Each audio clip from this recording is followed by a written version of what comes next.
అమెరికాలో అధ్యక్ష ఎన్నికలు జరుగుతున్నాయి కదా, అక్కడ భారత సంతతి మహిళ ప్రస్తుత ఉపాధ్యక్షురాలుగా ఉన్న కమలా హ్యారిస్ డెమోక్రటిక్ పార్టీ తరఫున రంగంలోకి దిగారు. అయితే ఇప్పటి వరకు ఒక రకంగా చెప్పాలంటే డొనాల్డ్ ట్రంప్ దూసుకెళ్లారు. బైడెన్ ప్రస్తుత అధ్యక్షుడు బైడెనే మళ్ళీ అభ్యర్థి, మళ్ళీ అధ్యక్ష బరిలోకి తిరుగుతున్నారు అనే దీనికి వచ్చినప్పుడు అమెరికన్లు ఒక్కసారిగా ట్రంప్ వైపు మొగ్గు చూపారు. ఒక రకంగా ట్రంప్ గెలుపు అనేది కేక్ వాక్ అని అందరూ అనుకున్నారు. నిజానికి కూడా అలాగే ఉంది. బైడెన్ ఆయనకు మతిమరుపు వచ్చింది, ఏజ్ మీద పడడం, డిబేట్స్లో బాగా వెనకబడిపోవడం, ఏం మాట్లాడుతున్నాడో తెలియకుండా మాట్లాడడం, ఆయన ఇటువంటివన్నీ జరిగినాయి. కొన్ని క్లారిటీస్ లేకపోవడం ఆయన విధానాల్లో. సో వీటిని దృష్టిలో పెట్టుకొని ప్రజలు, అమెరికన్లు చాలామంది మెజారిటీ ట్రంప్ వైపు మొగ్గు చూపారు. ఈసారి ఒకవేళ బైడెనే కనుక క్యాండిడేట్ అయితే డెమోక్రాట్స్ నుంచి రిపబ్లికన్ పార్టీ అభ్యర్థిగా దిగుతున్న డొనాల్డ్ ట్రంప్ వైపే మొగ్గు చూపాలని చాలామంది భావించారు. అయితే డెమోక్రాట్స్ నుంచి ఒక ఇంటర్నల్ తిరుగుబాటు లాంటిది వచ్చి వాళ్ళు బైడెన్ తొలగాల్సిందే, బైడెన్ తప్పుకోవాల్సిందే అని చెప్పి చివరికి మాజీ అధ్యక్షుడు బరాక్ ఒబామాతో పాటు ఇంకా చాలామంది సీనియర్ లీడర్లు, పార్టీ మొదటి నుంచి ఉన్న సీనియర్లు చాలామంది బైడెన్ మీద ఒత్తిడి తీసుకొచ్చి తప్పుకోమని చివరికి ఆయన్ని తప్పించే పరిస్థితి వచ్చింది. ఆయన తప్పుకున్న తర్వాత పార్టీ ప్రతినిధులు కమలా హ్యారిస్ని, ప్రస్తుత వైస్ ప్రెసిడెంట్గా ఉన్న కమలా హ్యారిస్ని అధ్యక్ష పదవికి అభ్యర్థిగా, ప్రెసిడెన్షియల్ క్యాండిడేట్గా బరిలోకి దింపింది. దీంతో కొంత అమెరికన్ల ఆలోచన ధోరణిలో కానీ వాళ్ళ ప్రయారిటీస్లో కానీ కొంత మార్పు కనబడుతోంది.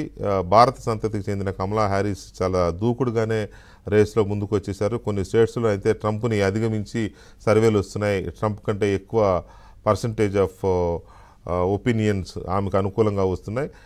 స్వింగ్ స్టేట్స్లో మాత్రం కొన్ని స్టేట్స్ ట్రంప్కి అనుకూలంగా ఉన్నాయి, కొన్ని స్టేట్స్ కమలకి అనుకూలంగా ఉన్న నేపథ్యంలో అసలు ఏం జరగబోతోంది అనేది ఒక చర్చ చాలా పెద్ద ఎత్తున జరుగుతుంది. ఎందుకంటే అమెరికా అధ్యక్షుడు అంటే ప్రపంచానికి అధ్యక్షుడు అన్నంత బిల్డప్ ఉంటుంది.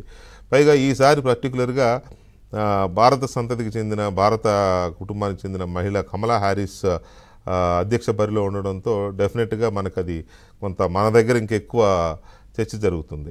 అయితే ఇక్కడ రెండు అంశాలు ఉన్నాయి. ఒకటి 1776లో జూలై 4న అమెరికా రిపబ్లిక్గా ప్రకటించుకున్న తర్వాత దాన్ని ఒక రకంగా ఫ్రీడమ్ అని అనొచ్చు. వాళ్ళు జూలై 4ని ఇండిపెండెంట్గా ప్రకటించుకున్న రోజు అది. ఇండిపెండెన్స్ డే అంటే ఒప్పుకోరు కానీ వాళ్ళు దాన్ని ఇండిపెండెంట్ కంట్రీగా ప్రకటించుకున్నారు. అప్పటి నుంచి ఇప్పటి వరకు 218 సంవత్సరాలు సుమారుగా.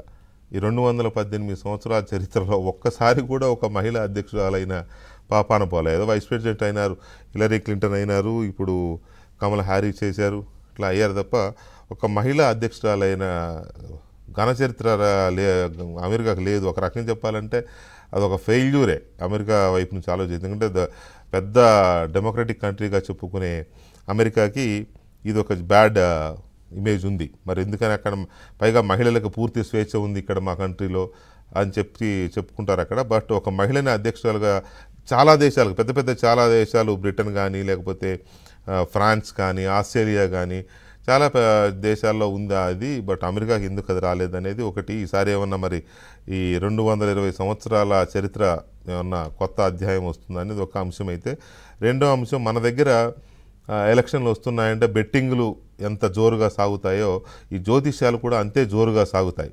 ఈ జ్యోతిష్యాలు ఎవరు గెలిచే అవకాశం ఉంది, లేకపోతే ఏ పార్టీకి అధికారం వస్తుంది, ఆ పార్టీ గెలిస్తే ఎవరు ముఖ్యమంత్రి అవుతారు, ఈ పార్టీ గెలిస్తే ఎవరు ప్రధానమంత్రి అవుతారు, దాన్ని ఏమంటారు, గ్రహబలం చాంద్రమానం ప్రకారం ఎలా ఉంది, సూర్యమానం ప్రకారం ఎలా ఉంది, ఇలాంటి రకరకాల గజిబిజి ఇవి మన భారతదేశంలో ఉంటాయి.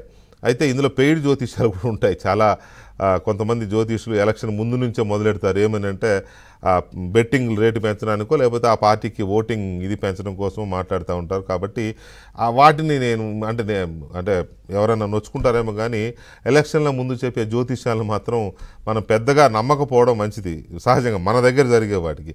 అయితే అమెరికాలో జరిగే ఎన్నికలకి ఇక్కడ ఎవరన్నా జ్యోతిష్యం చెబితే ట్రంప్ వచ్చి డబ్బులు ఇవ్వడు, కమలా హ్యారిస్ వచ్చి డబ్బులు ఇవ్వదు, నాకు ఓట్లు పెరుగుతున్నాయి నువ్వు చెప్పిన జ్యోతిష్యం వల్ల అని. కానీ అయినా కూడా చెప్పగలిగే వాళ్ళు కొంత అక్యురేట్గా ఉన్నవాళ్ళు ఇంత ముందున్న ట్రాక్ మనం చూసి చెప్తే మరి వాళ్ళ గ్రహబలాలు ఎలా ఉన్నాయి ఇంట్రెస్టింగ్. ఎందుకంటే భారతీయులు కొద్దిగా ఇటువంటి నమ్ముతారు కాబట్టి ఆ ఫ్యాక్టర్ని కూడా మనం కన్సిడర్ చేస్తే ఎలా ఉంటుంది, ఎవరికి అవకాశాలు ఉన్నాయి అనే యాంగిల్స్తో పాటు ఒకవైపు జ్యోతిష్యం ఏం చెప్తోంది, మరోవైపు అమెరికాలో ట్రెండ్ ఎలా ఉంది, కమలా హ్యారిస్ రాకముందు ఎలా ఉంది, కమలా హ్యారిస్ బరిలోకి దిగిన తర్వాత ఎలా ఉంది, ట్రంప్ ఎలాంటి ట్రిక్స్ ప్లే చేస్తున్నాడు అనే చర్చ కూడా ఉంది. కాబట్టి అవి కూడా ఈ జాయింట్ ఒపీనియన్తో డిబేట్ చూద్దాం ఒక చిన్న బ్రేక్ తర్వాత.